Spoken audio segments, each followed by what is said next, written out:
तर मराठा आंदोलकांच्या मागण्यांनंतर सरकारनं काढलेल्या जीआरवरून आता ओबीसी नेत्यांचे मतभेद समोर आलेत। ओबीसी महासंघाचे अध्यक्ष बबनराव तायवाडे यांनी या जीआरवर समाधानी असल्याचं म्हटलंय। विशेष म्हणजे ओबीसी समाजाचं या जीआरमुळे कोणतंही नुकसान झालेलं नाही असं त्यांनी म्हटलंय।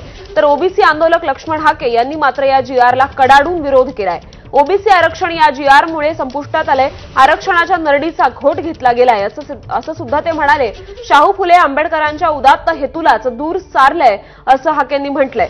तर ओबीसी नेते भुजबळांनी मात्र शासन निर्णयाचा सखोल अभ्यास आपल्याकडून सुरू असल्याचं म्हटलेलं आहे। नक्कीच आम्ही समाधानी आहोत। आम्ही जो अभ्यास केला, आम्ही जे चिंतन मनन केलं या शासन निर्णयाचं, त्यामुळे आम्ही सुद्धा समाधानी आहोत। आणि मी हमखास सांगू शकतो की ओबीसीच्या आरक्षणाला कुठेही धक्का लागलेला नाही। सरसकट कुणब्यांची प्रमाणपत्र सुद्धा निर्गमित करण्याचा हा शासन निर्णय नाही। तर कारण असं की ज्या कुण्या व्यक्तीला कुणबी मराठा कुणबी किंवा कुणबी मराठा जातीचं प्रमाणपत्र हवं आहे, त्या व्यक्तीला जी सध्याची प्रचलित पद्धत आहे त्या पद्धतीमधूनच जायचं आहे। हैदराबाद गॅजेटियरमध्ये वैयक्तिक नोंदी नाहीत।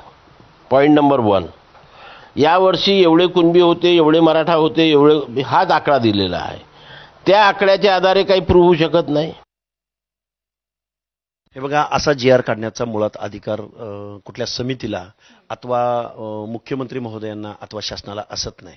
कारण असं एक्सक्लुजन, इन्क्लुजन किंवा आरक्षणासंदर्भातलं जे काही धोरण ठरवण्याचा अधिकार आहे, संविधानिक अधिकार आहे, तो स्टेट बॅकवर्ड कमिशन अथवा सेंट्रल बॅकवर्ड कमिशनला आहे। गावातील, नात्यातील, कुळातील म्हणजे सगळे सोयरे सरसकट असा या 3 शब्दाचा अर्थ होतो।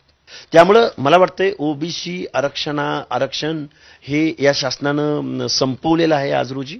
आणि जे काही टेबलाखालून किंवा अवैधरित्या जे काही सर्टिफिकेट, बोगस सर्टिफिकेट या महाराष्ट्रात काढली जात होती, त्या सर्टिफिकेटला बढावा देण्याचं काम महाराष्ट्र शासनाच्या या जीआर अन्वये झालेलं आहे।